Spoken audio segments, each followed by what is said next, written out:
મિત્રો ધોરણ 1 વિષય અંગ્રેજીમાં આપણે ચેપ્ટર નંબર 4 ફોનેટિક્સ એનો આપણે અભ્યાસ કરી રહ્યા છીએ।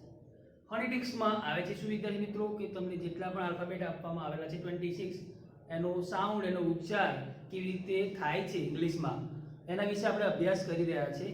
ઓકે, તો એમાં આપણે અગાઉની વિડીયોમાં જોઈ ગયા એ 26 ના આપણે સાઉન્ડ જોઈ ગયા। હવે આપણે અલગથી સ્વર જે છે vowels A E I O U A E I O U નો સાઉન્ડ એટલે કે એનો ઉચ્ચાર કેવો થાય છે અને એનાથી બનતા શબ્દોનો ઉચ્ચાર કેવી રીતે થાય છે। ઓકે, એના વિશે આપણે અભ્યાસ કરી રહ્યા છીએ। લાસ્ટ વિડીયોમાં આપણે શું શીખી ગયા? એ અને ઓ નો સાઉન્ડ કેવો થાય છે, એનાથી બનતા શબ્દનો સાઉન્ડ એનો ઉચ્ચાર કેવી રીતે થાય છે એ બધું શીખી ગયા છે। આજે આપણે શીખીશું વોવેલ આઈ। વોવેલ આઈ નો અર્થ થાય છે ઈ, એનો ઉચ્ચાર જે થાય છે ઈ થાય છે। ઓકે, એનો સાઉન્ડ છે ઈ બોલાય છે ઈ। ઓકે, તો અહીંયા જે છે તમારે જે ટેક્સ્ટબુક જે છે ટેક્સ્ટબુકમાં આ રીતનું ચિત્ર આપવામાં આવેલું છે। ચિત્રમાં આઈ ની પછી એક કોન્સોનન્ટ મૂકેલો છે અને એનાથી જે બને છે શબ્દ એનો ઉચ્ચાર લખવામાં આવેલો છે। ઓકે, તમે જોઈ શકો છો તો આઈડી એને થાય છે ઈડ, એનો ઉચ્ચાર થાય છે ઈડ। આઈ ની પાછળ આપણે શું કરેલું છે? એક કોન્સોનન્ટ મૂકેલો છે, એક વ્યંજન મૂકેલો છે એટલે ડી એ વ્યંજન છે। આઈડી ઈડ, આઈજી અહીંયા જી કોન્સોનન્ટ વ્યંજન મૂકેલો છે, આઈજી તો ઈગ થશે। આઈ એમ અહીંયા એમ કોન્સોનન્ટ મૂકેલો છે તો ઈમ થશે। અહીંયા ટી ટી કોન્સોનન્ટ મૂકેલો છે તો ઈટ થશે। આઈ એક્સ અહીંયા એક્સ કોન્સોનન્ટ વ્યંજન મૂકેલો છે તો ઇક્સ થશે। આઈ એન ઇન અહીંયા એન કોન્સોનન્ટ મૂકેલો છે તો ઇન થશે। આઈ પી અહીંયા પી કોન્સોનન્ટ મૂકેલો છે તો પી થશે એન્ડ લાસ્ટમાં આઈ બી અહીંયા બી કોન્સોનન્ટ મૂકેલો છે તો ઈબ થશે।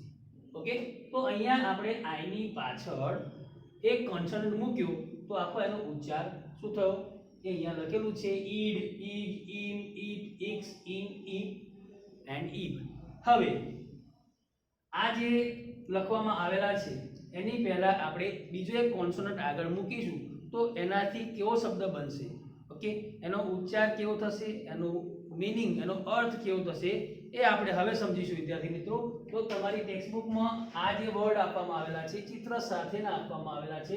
અહીંયા હું તમને સમજાવું એ પ્રમાણે તમે ટેક્સ્ટબુકમાં પણ જોઈ શકો છો, એનો મીનિંગ એનો પિક્ચર પણ જોઈ શકો છો વિદ્યાર્થી મિત્રો। અહીંયા આઈડી નો ઉચ્ચાર થાય છે ઈડ। શું થાય છે? ઈડ થાય છે વિદ્યાર્થી મિત્રો।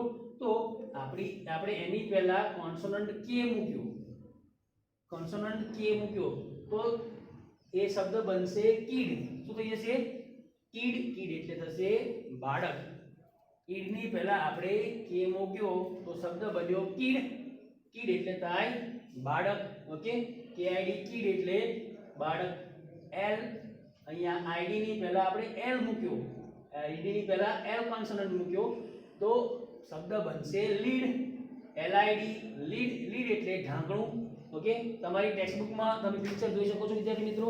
કોઈ પણ જે ડબ્બો હોય એને ઉપરનું જે ઢાંકણ હોય ને લીડ કહેવામાં આવે છે ઇંગ્લિશમાં। ઓકે, એલઆઈડી લીડ એટલે ઢાંકણું। બીઆઈબી બીબ એટલે લાડિયું। હવે લાડિયાનું પિક્ચર પણ તમે ચિત્રમાં આપવામાં આવેલું છે, તમારી ટેક્સ્ટબુકમાં તમે જોઈ શકો છો।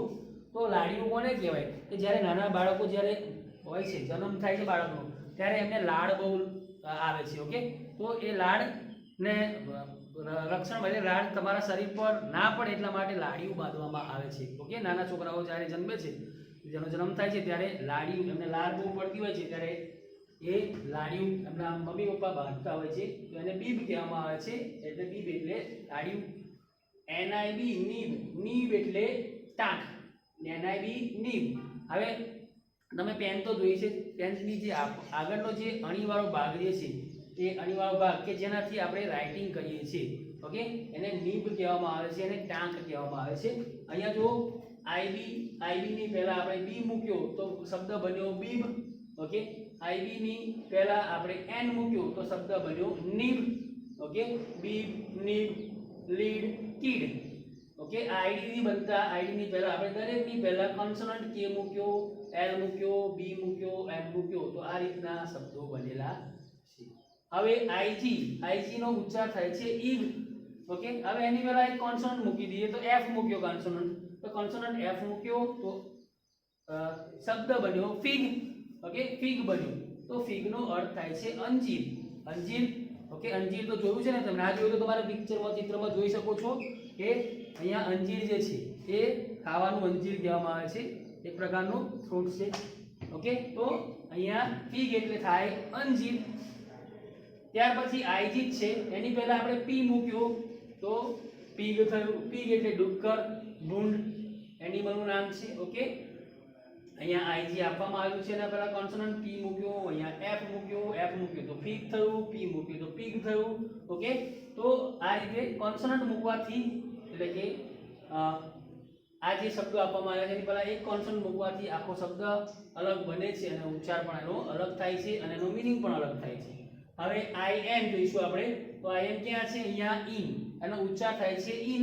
તો આપણે આઈ એન ની પહેલા, ઇન ની પહેલા બી મૂક્યો, બી કોન્સોનન્ટ મૂક્યો તો શબ્દ બન્યો બિન. બિન એટલે થાય ડબ્બો. એની પહેલા ડસ્ટ લગાવી દઈએ તો ડસ્ટબિન, કચરાપેટી જે આપણે કહીએ છીએ. ઓકે, જે ડસ્ટ નાખીએ છીએ એને બિન કહેવામાં આવે છે, કે કચરાપેટી. કચરાપેટી તો ડબ્બો, એને બિન કહેવામાં આવે છે. તો અહીંયા જો આઈ એન ની પહેલા આપણે બી મૂક્યો તો બિન થયું, આઈજી ની પહેલા પી મૂક્યો તો પીક થયું. હવે આઈ એન જ છે, અહીંયા ઈ નો ઉચ્ચાર ઈ જ થાય છે. એની પહેલા એફ મૂક્યો, એફ. આઈ એન ની પહેલા આપણે એફ કોન્સોનન્ટ મૂક્યો તો શબ્દ બન્યો ફિન. ફિન એટલે પાંખ. હવે ફિશ તો જોઈ છે ને બધાય, માછલી તો જોઈ છે ને? હવે માછલીની જે પાંખ હોય છે ને એને પાંખને ફિન કહેવામાં આવે છે. શું કહેવામાં આવે છે? એ માછલીની પાંખ જે હોય છે એને ફિન કહેવાય, એફઆઈએન ફિન કહેવામાં આવે છે. ઓકે, ત્યાર પછી આઈએન છે, ઇન, ઉચ્ચાર થાય છે ઇન. એની પહેલા કોન્સોનન્ટ પી મૂકીશું તો શબ્દ બનશે pin. Okay, PIN pin. Pin એટલે ટાંકણી. ઓકે, પીઆઈએન પિન એટલે ટાંકણી. અહીંયા આઈએન છે તો એની પહેલા ટી મૂક્યો આપણે તો શબ્દ બન્યો ટીન. ટીન એટલે ડબ્બો. ઓકે, સ્ટીલનો ડબ્બો તમારે જે ટેક્સ્ટ બુકમાં આપવામાં આવ્યો છે ડબ્બો, એટલે કે કોઈ પણ વસ્તુ ભરવા માટે જેનો યુઝ થાય છે એ ટીનની વાત કરવામાં આવી છે. એલઆઈપી લીપ. લીપ એટલે હોઠ. અહીંયા એક લીપની જ વાત કરવામાં આવી છે, એક જ હોઠની વાત કરવામાં આવી છે. એટલે એલઆઈપી બહુવચન કયું તો લીપ સ્થાન. એલઆઈપી લીપ. લીપ એટલે હોઠ. હવે અહીંયા આઈપી છે. ઓકે, તો આઈપી અહીંયા છે તો ઉચ્ચાર શું થાય છે વિદ્યાર્થી મિત્રો? આઈપી નો ઉચ્ચાર થાય છે ઈપ. એની પહેલા આપણે એલ મૂક્યો તો શબ્દ બન્યો લીપ. હવે લીપ નો અર્થ થાય છે હોઠ. ઓકે, હવે આઈએક્સ જોઈશું તો આઈએક્સ નો ઉચ્ચાર થાય છે ઇક્સ. ઓકે, એની પહેલા આપણે કોન્સોનન્ટ એસ મૂકીશું તો થશે 6. હવે 6 એટલે શું થાય? 6. 6 એટલે શું થાય? 6. ઓકે, તો આ રીતે વિદ્યાર્થી મિત્રો તમે જુદા જુદા શબ્દો બનાવી શકો છો આઈ નો ઉપયોગ કરીને. ઓકે, આઈ ની પહેલા અને પછી કોન્સોનન્ટ કોઈ પણ મૂકીને તમે જુદા જુદા શબ્દો બનાવી શકો છો. અહીંયા તમને જે રીતે આપવામાં આવેલું છે એના આપણે એક્ઝામ્પલ જોયા છે. ઓકે, હવે આ જે શબ્દો છે એને ફરીને ફરી આપણે રિપીટ કરીશું અને તમારે એનો સાઉન્ડ સમજવાનો છે વિદ્યાર્થી મિત્રો. વારંવાર આ શબ્દોને બોલીને એનો સાઉન્ડ, એનો જે ઉચ્ચાર છે એ ઉચ્ચાર શું થાય છે એ ખાસ સમજવાનો છે. તો આપણે ફરીથી અહીંયા અને રિવિઝન રિપીટ કરીશું. તમારે મારી સાથે પણ રિપીટ કરવાનું છે. KID kid, KID kid, LID lid, LID lid, BID bib, BID bib, NIB nib, NIB nib, FIG fig, FIG fig, PIG pig, PIG pig, BIN bin, BIN bin, FIN fin, FIN fin, PIN pin, PIN pin, TIN tin, TIN tin, LIP lip, LIP lip, and SIX 6. Okay, તો તમારી ઇંગ્લિશની નોટબુકમાં વિદ્યાર્થી મિત્રો તમારે આઈ જે vowel છે અહીંયા બોક્સમાં લખી દેવાનું છે.